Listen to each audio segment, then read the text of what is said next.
안녕하세요. 저는 30대 초반에 이혼하게 된 여성입니다. 남들은 꽃잎 내리는 날 소중한 사람들이랑 소중한 시간 많이 보내고들 하는데 저는 이 기분 전환되는 시기에 이혼하게 되어 참 유감인 일이네요. 너무 기가 막힌 일을 겪어서 여기저기 떠들어보고자 사연을 올려봅니다. 다들 제 사연 다 듣고 나시면 저랑 비슷한 감정을 느낄 거라 감히 확신할 수 있습니다. 작성하다가 저도 모르게 흥분할 수 있으니 양해 부탁드려요.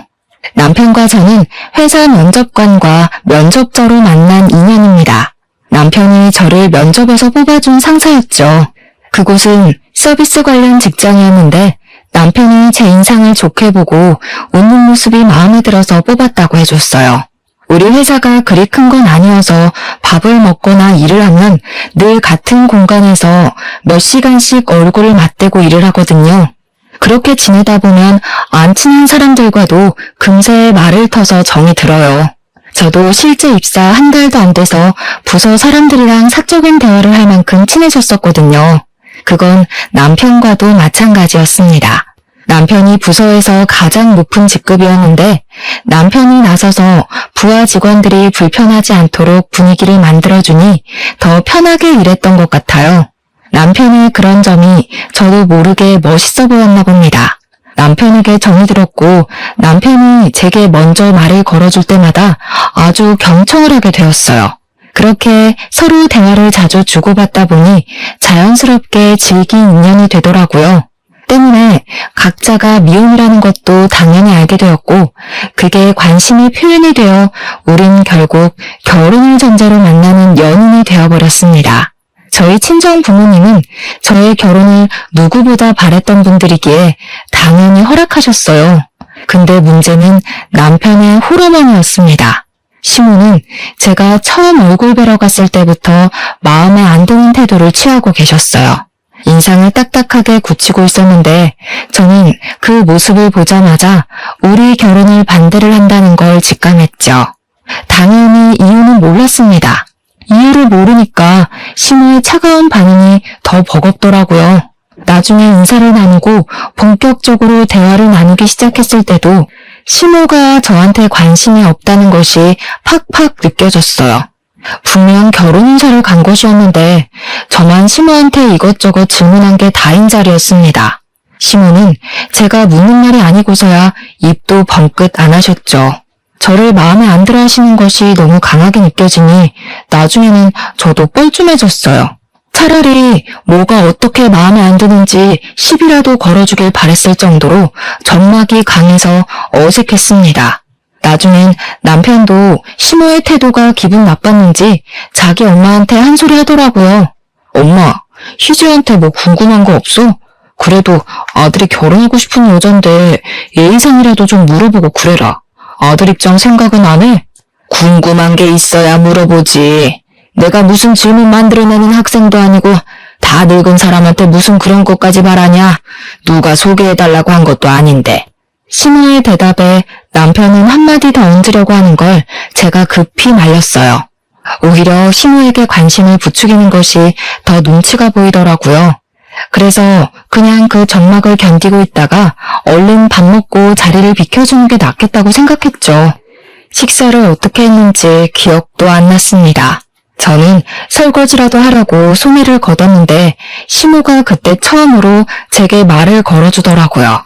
남이 자기 물건 손대는 거 싫어한다고 말이죠. 그래서 전 잘 보이고자 하는 마음마저도 퇴짜 맞고 물러서야 했습니다. 시모는 한시라도 빨리 제가 이 집에서 사라지길 바라는 눈치 같았어요. 저는 가방을 챙기고 남편한테 눈짓을 줬죠. 그런 와중에도 시모는 제게 눈길 한 번 안 주면서 식탁만 치웠어요. 그러다 인사 타이밍이 언제 해야 할지 몰라 화장실이라도 한번 가야 할 것 같더라고요. 그래서 잠시 자리를 비웠는데요. 화장실에서 한숨 돌리고 문을 열었는데 바로 앞에 시모가 떡하니 서 있는 거 아니겠어요? 저 진짜 깜짝 놀라서 작게 비명을 질렀습니다. 곧 죄송하다고 얼른 허리를 숙여 인사했죠. 그러자 시모가 제게 다짜고짜 통보하는 말이 있었는데요. 우리 아들이랑 결혼하지 마라. 우리 아들 결혼할 사람 있어. 지금 며느리 될 아이 쪽에 사정이 생겨서 잠깐 결혼이 미뤄진 거야. 문제 해결되면 우리 아들이랑 결혼할 거니까 괜히 헛수고하지 말고 네가 먼저 물러나. 아, 시무가 저를 왜 못마땅해 했는지 그제야 알 수 있었습니다. 시무에겐 소중한 인연인 친구가 있었는데 그 친구의 딸을 옛날부터 자기 아들과 결혼시키고 싶어서 정지해 놓은 것 같더라고요. 그 사실이 아직 남편이랑 얘기가 안 된 건지 아니면 남편은 그 사실을 받아들인 적이 없는데 시무 혼자 밀어붙이는 상황인 건지는 자세히 몰랐습니다. 일단 시무가 그 정도로만 설명을 해주었어요. 어쨌든 그래서 시무가 저랑 남편의 결혼을 반대하는 거였더라고요. 반대하는 이유가 궁금했는데 막상 명확한 이유를 들으니까 갑자기 자신감이 확 떨어지면서 당황스러운 거 있죠. 저는 결국 시무의 통보에 확실한 대답을 못 해드렸어요.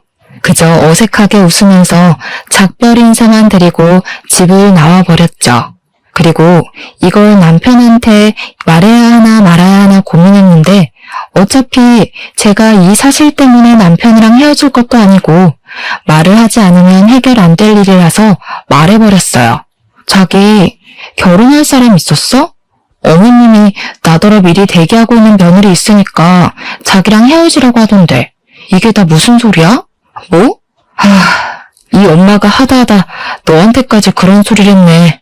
그거 그냥 엄마 혼자 하는 소리야. 무슨 조선시대도 아니고 어른이 하라는 결혼은 누가 해? 신경 쓰지 마. 내가 알아서 해결할게. 남편은 이 문제로 시무한테 한두 번 시달렸던 게 아닌지 지겹다는데 화를 내면서 저를 안심시켰습니다. 저는 더 자세히 캐묻고 싶었지만 남편 표정이 이미 지긋지긋해 보여서 그냥 입 다물었어요. 그 뒤론 정말로 시무가 그것에 대해 전혀 언급을 하지 않았습니다.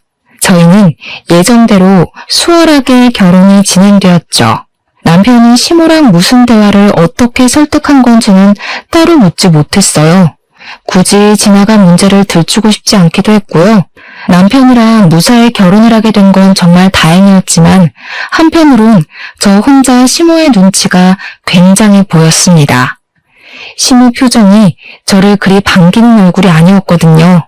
제게 두 눈 똑바로 뜨면서 결혼하지 말라고 선포했던 분인데 자기가 원하는 며느리가 아닌 다른 며느리가 들어가게 됐으니 마음에 들 리가 없을 거잖아요. 그래서 괜히 결혼 후에 있을 고부 갈등이 벌써부터 걱정이 되었죠. 남편한테 시무의 기분에 대해서 슬쩍 물어봐도 남편은 그저 시무가 더 이상 우리 관계에 대해 딴 말 안 할 거니까 걱정 말라고만 하니 계속해서 집요하게 물을 수도 없었습니다. 할 수 없이 그 정도로만 알고 넘겨야 했죠. 그렇게 결혼을 마치고 저희는 합가로 신혼을 시작했어요. 그 이유는 시무가 합가를 원해서였습니다. 시무가 합가를 원했을 때 남편이 단번에 거절했지만 제가 하겠다고 했어요. 저는 처음부터 시무에게 미움털이 박힌 며느리라 시무랑 친해지는 게 우선이라 생각했거든요. 그래서 합가를 통해 점수를 좀 따고 싶었어요. 남편이 저더러 시무한테 그렇게까지 잘 보이지 않아도 된다고 했는데 저는 제가 정말 괜찮은 며느리라는 걸 보여주고 싶었고 인정받고 싶었습니다. 시무의 등살을 감당할 각오도 많이 했어요. 시무가 자기 친구의 딸을 많이 좋아한다는 거 알고 있습니다. 하지만 그 친구의 딸을 며느리로 만들지 못한 것이 아쉽지 않도록 제가 며느리가 된 사람으로서 훨씬 더 잘해내고 싶었어요. 이왕 식구가 된 며느리는 저였으니까요. 그래서 저는 합가 첫날부터 만반의 마음을 가지고 잠자리에 들었습니다. 다음날 아침 일찍 일어나 시무를 위한 아침 밥상을 차리려고 했죠. 그렇게 다음날 이른 아침 알람 소리를 듣고 눈을 떴어요. 아침 먹고 출근을 해야 해서 너무 피곤했지만 어제의 다짐을 생각하면서 차림새를 정돈하고 거실 밖으로 나갔습니다. 그리고 깜짝 놀랐어요. 주방에서 기척 소리가 나길래 그때부터 주춤거리며 다가갔는데 놀랍게도 시무가 먼저 일어나서 아침을 준비하고 있더라고요. 어머님? 아, 일찍 일어나셨네요. 제가 아침 차리려고 그랬는데 죄송해요. 제가 더 일찍 일어났어야 했는데 어머님 기상 시간을 몰랐네요. 내일부턴 더 빨리 일어날게요. 일하는 사람이 뭐하러 아침까지 차리려고. 시간이 있을 때 조금이라도 더 눈붙이려고 해야지. 원래 집안일은 집에 있는 사람들 몫인 거야. 상 차리는 건 내가 할 테니까 도와줄 거 없어. 한 50분 더 잘 수 있겠네. 얼른 좀 더 자고 와. 그런데 말이에요. 제가 놀라야 할 부분은 따로 있었더라고요. 시모가 저보다 먼저 일어나서 아침을 준비하고 있었던 것에 기함할 것이 아니라 시모의 말씨와 태도에 기절 초풍해야 할 일이었어요. 그날의 시모는 제가 알던 시모와 확연히 다른 사람으로 변해 있었습니다. 그 갑작스러운 변화가 낯설어서 제가 당장 태도를 어떻게 받아쳐야 될지 계산을 못했을 만큼 당황스러웠어요. 시모는 제게 빈말을 한 것이 아니었는지 한 번도 보여준 적 없는 웃음까지 보여주면서 뭘 귀신같이 서 있기만 하냐고, 나중에 졸면서 밥 먹지 말고 얼른 들어가서 자라고 하대요. 진심 같아 보였어요. 정말 저에게 선심을 베풀어주는 모습이었습니다. 저는 시모의 지나친 배려에 못 이겨 결국 얼떨떨하게 다시 방으로 돌아와 버렸어요. 그리고는 침대에 누워 한숨도 못 자고 생각만 했죠. 그날을 기점으로 시모는 그때뿐만이 아니라는 듯이 한결같이 상냥한 태도로 일관하였습니다. 결혼을 반대한 사람이 맞냐는 듯 막상 결혼하고 나니까 잘해주기 시작했어요. 시모의 친절은 몸둘 바를 모를 정도였는데요. 아침마다 저보다 먼저 일어나서 아침상을 준비하셨고 제 손이 닿기 전 집안일을 먼저 해주셨어요. 결혼하기 전에는 시모 목소리도 듣기 힘들었는데 합가하면서부터는 제게 먼저 말도 걸어주시고 일하고 온 제가 피곤할까봐 안마 의자도 양보해 주셨습니다. 저 솔직히 합가한 후로 제가 다짐한 걸 하나도 지키지 못했었어요. 시모가 너무 잘해줘서요.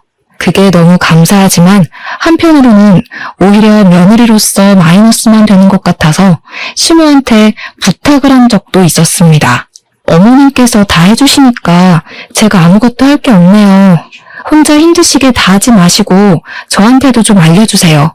저도 어머니 이 집 안사람인데 같이 돕고 싶어요.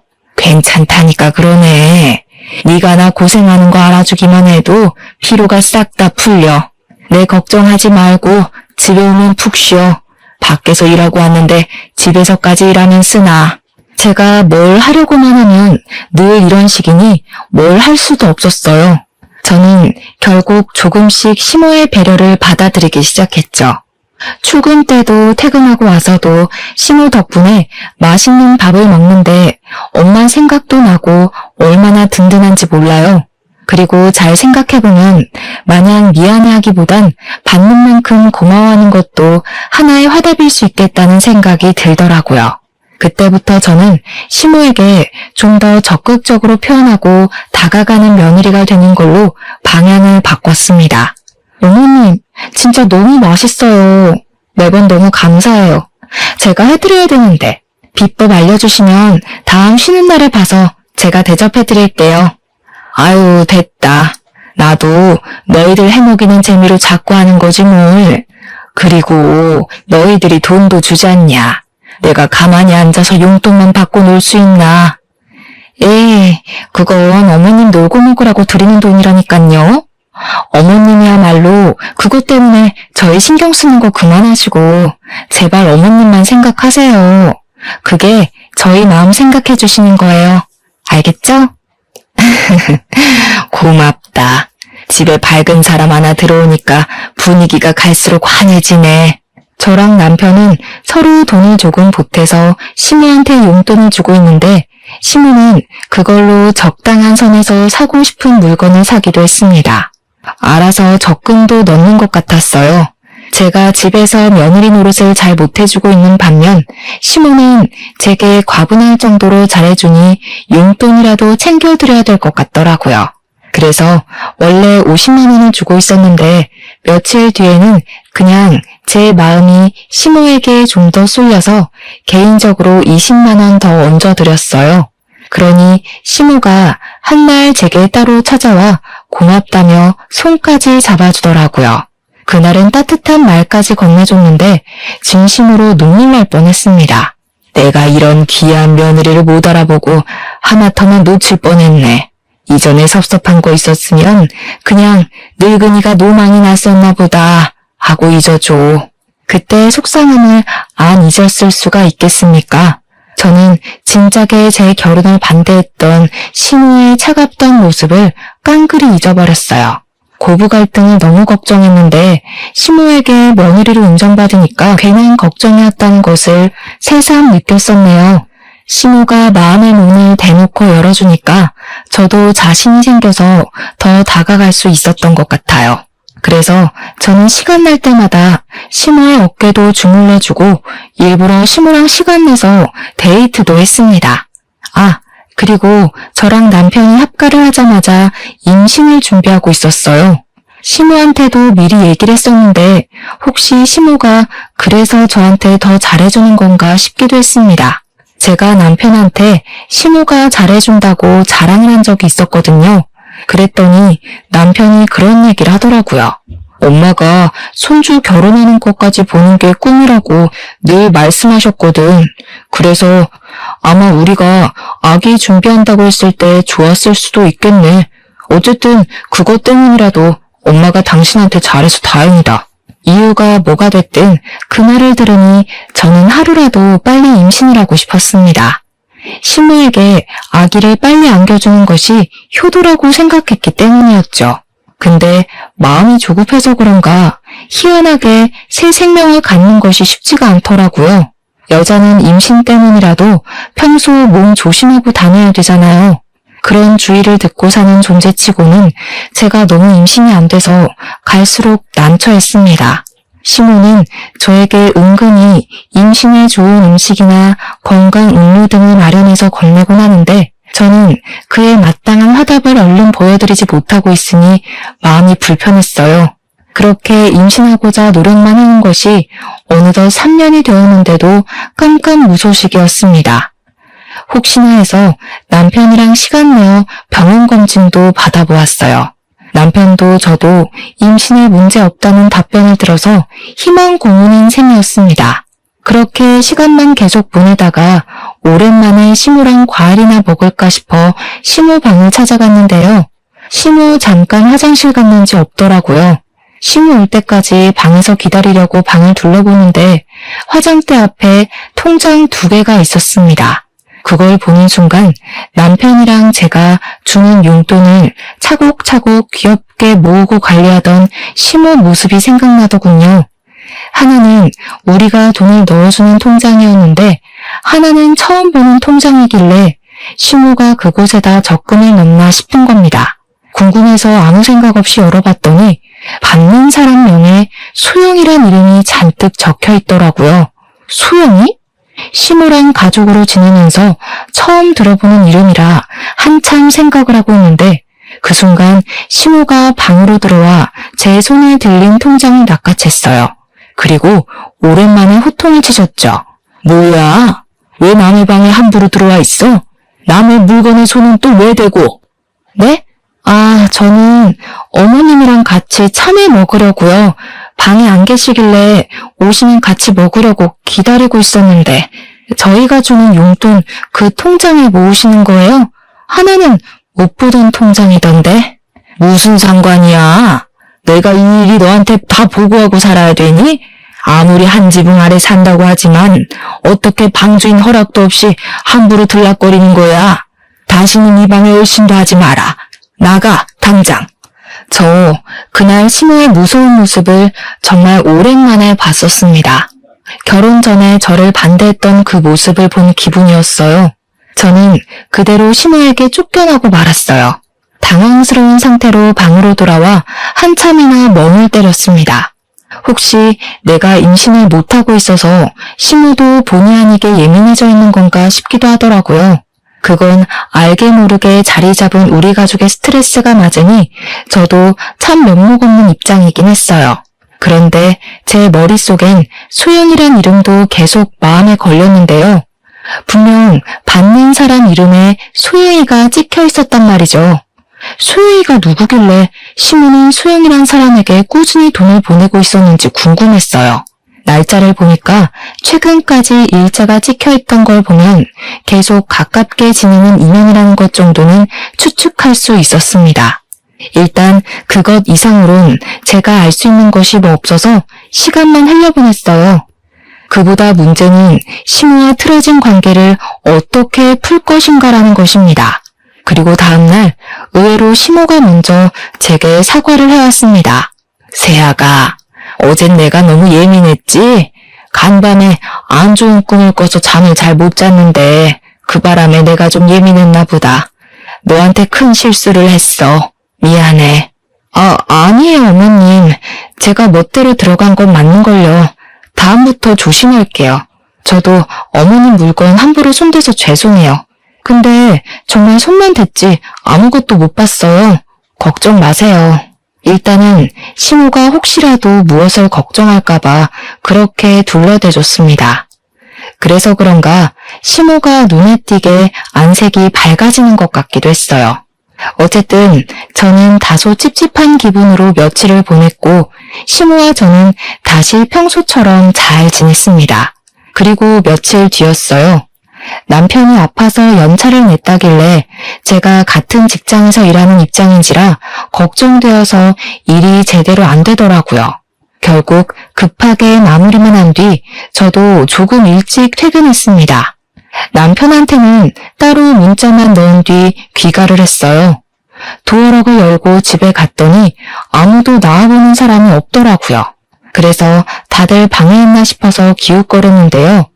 느닷없이 화장실 쪽에서 무슨 웅성대는 소리가 들리는 겁니다. 소리 나는 쪽으로 가까이 갔더니 남편과 시모가 티격태격거리고 있는 거 아니겠습니까?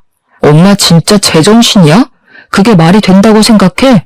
걔도 제정신이 아니고서야 그런 걸 한다 했다고? 난 싫어.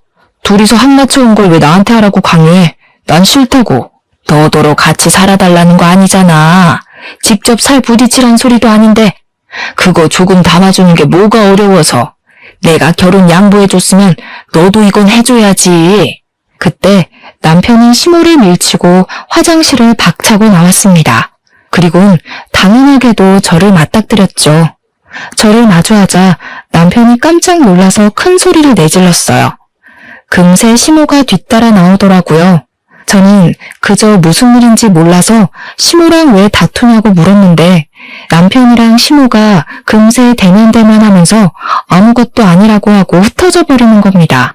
남편을 따라가서 한 번 더 물었지만 시모가 말도 안 되는 걸 자꾸 요구한다는데 그 정도로만 말해주고 더 이상은 저랑 상관없는 일이라고 말하기를 회피만 했어요. 그렇게 자꾸 원인 모를 찝찝함만 쌓여가는 채로 시간이 더 흘렀습니다. 그러다 보니 저는 임신 하나만 신경 쓰기도 너무 벅차서 끝내 다른 건 저절로 관심을 놓게 됐어요. 보고 듣고 찾는 것까지 모두 임신에 관련된 정보들에만 신경을 몰두하게 되었죠. 제가 노력하는 만큼 남편도 함께 노력해줘서 마음이 외롭지는 않았습니다. 또 시모가 결과물을 재촉하는 분도 아니셨던지라 임신이 실패해도 절망스럽진 않았어요. 다만 지치긴 했습니다. 목표 지점이라도 보이면 좋겠는데 그것마저 보이지 않으니까 괜히 불안하더라고요. 제가 임신을 못해서 날로 스트레스를 받고 있으니 시모는 이제 저를 돕는다고 임신에 좋은 것들까지 챙겨주기 시작했는데요. 이렇게 받기만 하는 것이 미안해서 한날은 시모를 위해 제가 아침밥을 해볼까 싶어 새벽 일찍 일어났거든요. 그런데 그날도 시모가 저보다 더 일찍 일어나 주방에서 기척을 내고 있더라고요. 결국 또 아침밥 준비는 시모한테 양보해야 하나 싶어 할 수 없이 시모를 돕기라도 하려고 다가갔어요. 근데 마침 시모가 통화를 하고 있어서 잠깐 기다렸는데요. 걱정 마라 소영아. 내가 매일 아침마다 애들 국에 약 타고 있어. 임신이 될 일은 절대 없다. 의사가 말해준 치사량보다 훨씬 높아서 더 안전해. 어머님, 저 정말 어머님 아니면 의지할 데가 없어요. 저 버리시면 안 돼요? 어머님이랑 남편 돌아올 때까지 꼭 기다릴게요. 알지 그럼. 너 말곤 그 누구도 내 며느리 못 돼. 다시 네 자리 찾아줄 테니까 조금만 기다려. 아유, 불쌍한 내 새끼. 내가 얼른 가서 몸조리 시켜줘야 되는데 여기서 오만 시간만 뺏기고 있네. 저 순간 뭔가 잘못 들은 줄 알고 한참 고쳐 생각했습니다. 그럼에도 시모의 통화 목소리는 여전히 애달프고 통화 대상은 시모를 애타게 찾고 있었어요. 말도 안 되는 사실에 놀라서 바로 소리를 지를 뻔했습니다. 그러니까 분명히 시모 입에서 소영이란 이름이 언급되었고 그 소영이더러 며느리라 일컬었잖아요. 듣자 하니 내용 정황상 시모가 말했던 소중한 친구에 따른 다름 아닌 소영이인 것 같았어요. 그 말은 즉 우리한테 받고 있던 용돈을 적금에 넣는 것이 아닌 소영이란 여자한테 붙여주고 있었다는 말도 되는 겁니다. 그리고 그 소영이란 여자가 바로 시모가 원했던 며느리라는 사실도 되겠죠. 불임이 길어지면 이혼 사유가 된다고 하더라. 이대로 계속 임신 못하게 막다가 손주 못 낳는다는 이유로 확 쫓아내버리면 돼. 지도 할 말 없을걸?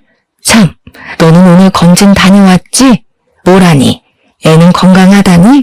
듣자 하니 기가 막혀서 더는 못 들어주겠더라고요.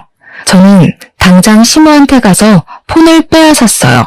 그리곤 대신 전화를 받아서 누구냐고 소리를 질렀죠. 당신 뭐예요? 우리 어머님이랑 무슨 사이예요? 아, 원래 며느리로 들어오려고 했던 분? 그래서 며느리로 언제 들어올 수 있을지 저 몰래 계획이라도 짜고 있었어요? 매일 아침마다 이렇게 통화했던 겁니까?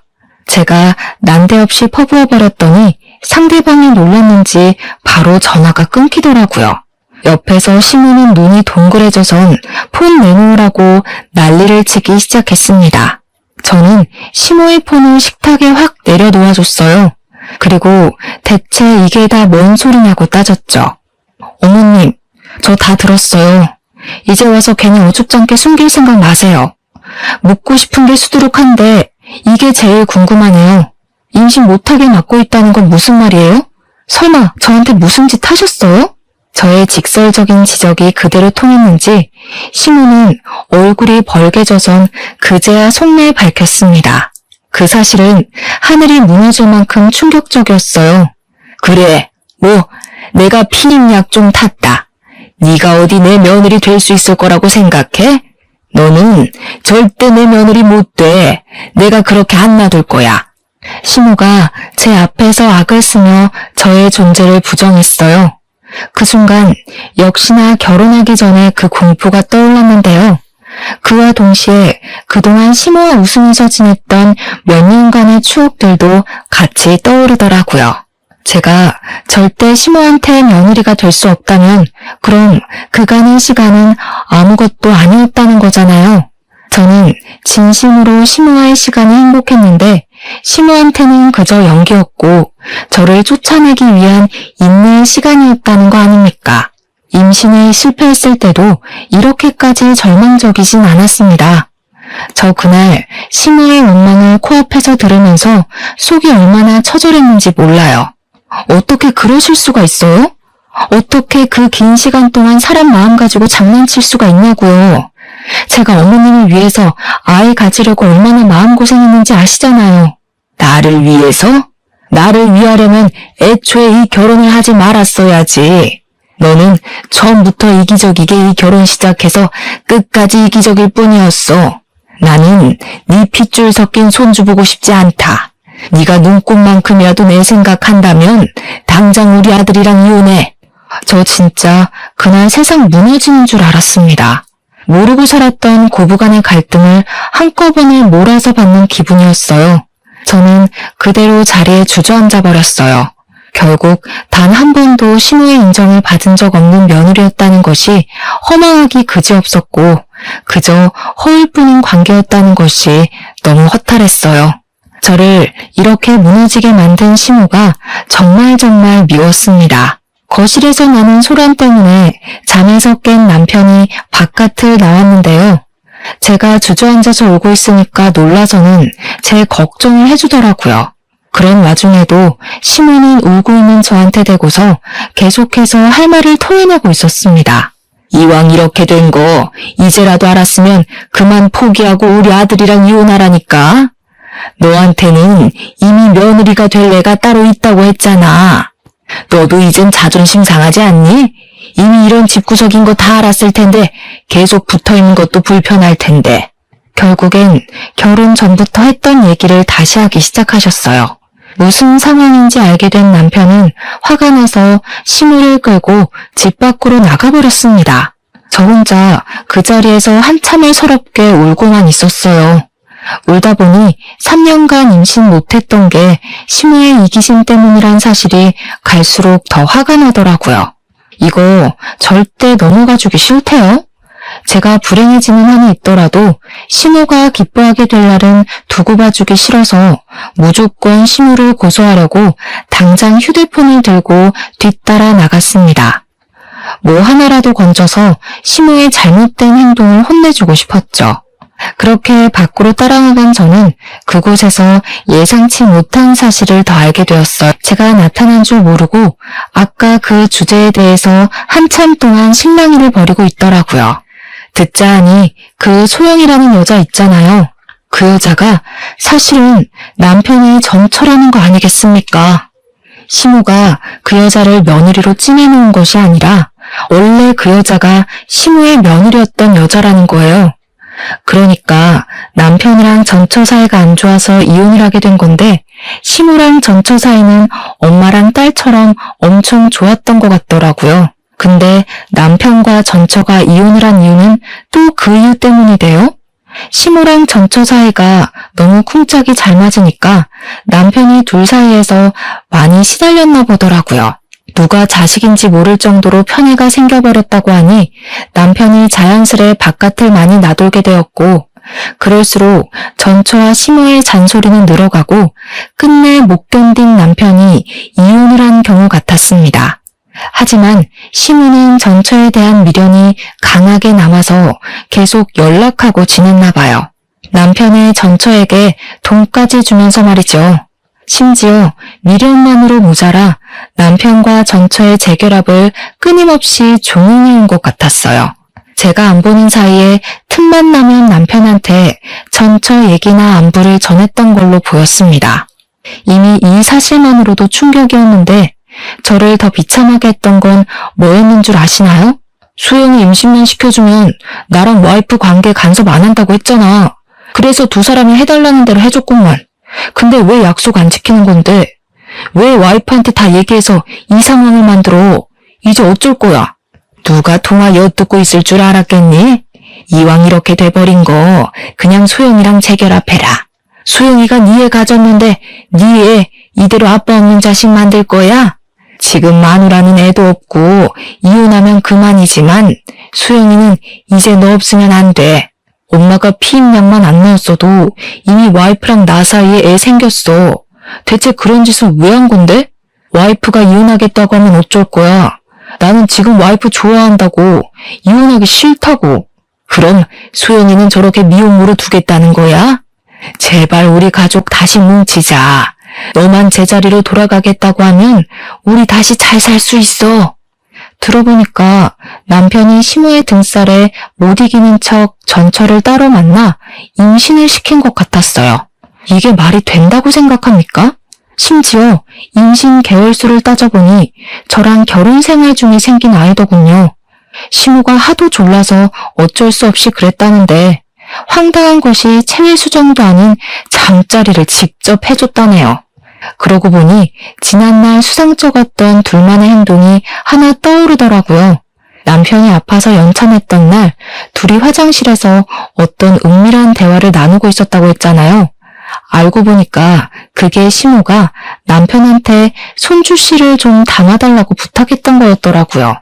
근데 여기서 더 황당했던 건 남편이랑 작자가 그럴 바엔 전처를 직접 찾아가겠다고 했답니다. 이래나 저래나 떳떳하지 못할 짓을 한 건 마찬가지 아닌가요? 결국 제겐 둘 다 쓰레기예요. 남편의 씨로 전처가 임신했잖아요. 저와 법적 부부관계 중에요. 이거 엄연히 불륜입니다. 어떻게 불륜을 이런 식으로도 벌일 수가 있는 건지 참으로 황당하고 기가 막히더라고요. 제가 이런 상황에 처했다는 것이 그저 충격적이고 믿기 힘들어서 저는 모든 걸 촬영한 동영상 끄고 집으로 돌아가 짐을 챙겼습니다. 더 이상 그들을 상종하고 있을 이유가 없어졌으니 그만 그들과의 관계를 정리할 생각이었죠.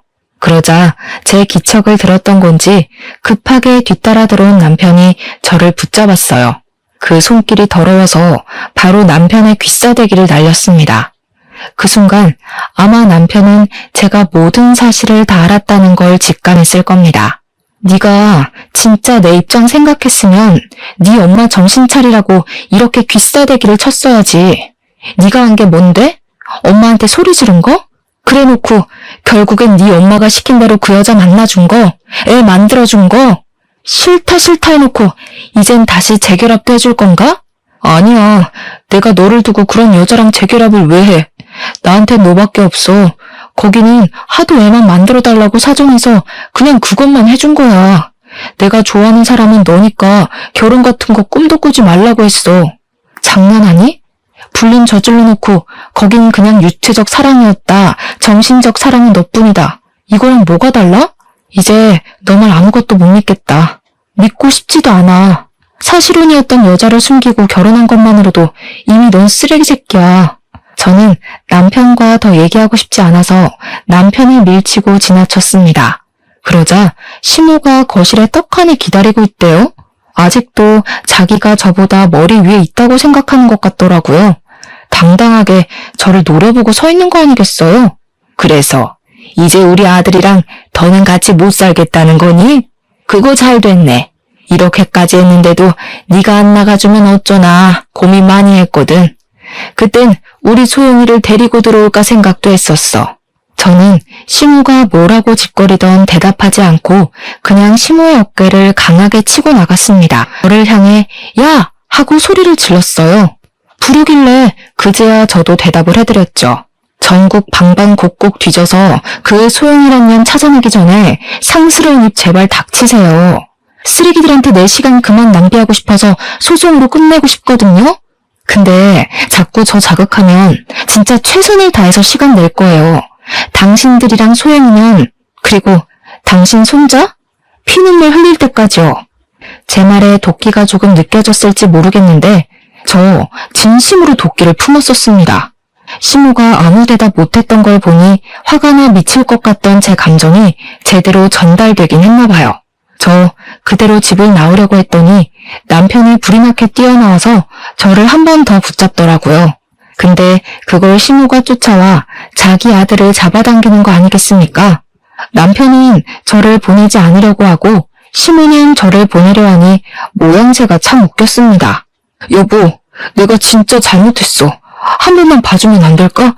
당신이 소영이 애 지워달라고 하면 내가 가서 그렇게 할게. 그러니까 제발 이혼하자고 하지 마. 부탁이야. 이놈이 정신 나갔나? 이미 마음 접은 애를 왜 잡는 거야? 그러니까 엄마가 처음부터 얘기했지? 저 년은 우리 집사람이 못 된다고 했잖아. 시모 말을 듣는데 왠지 모르게 열이 받았어요. 그냥 뭔가 이 집 식구들에게 이용당한 기분이 들더라고요. 제 시간을 빼앗긴 기분도 들었고요.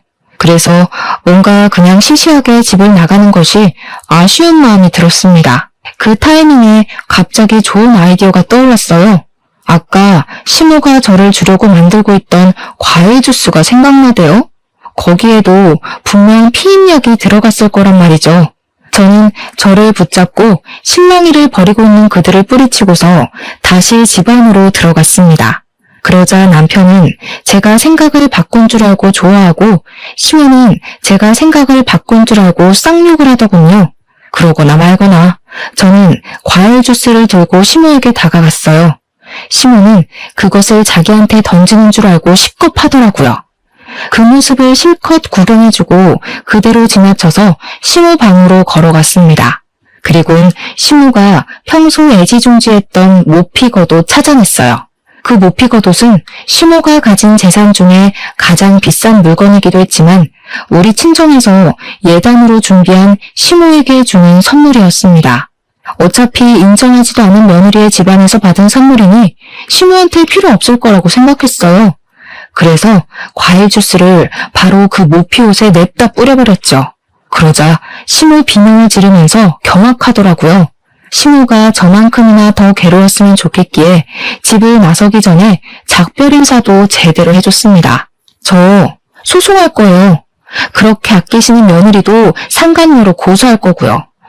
돈 갚느라 잘 먹고 잘 살지는 모르겠는데 일단 아이 안 생기게 막아준 건 새삼 감사하네요. 내 아이한테 그쪽 같은 할머니 생겼으면 최악이었을 것 같아.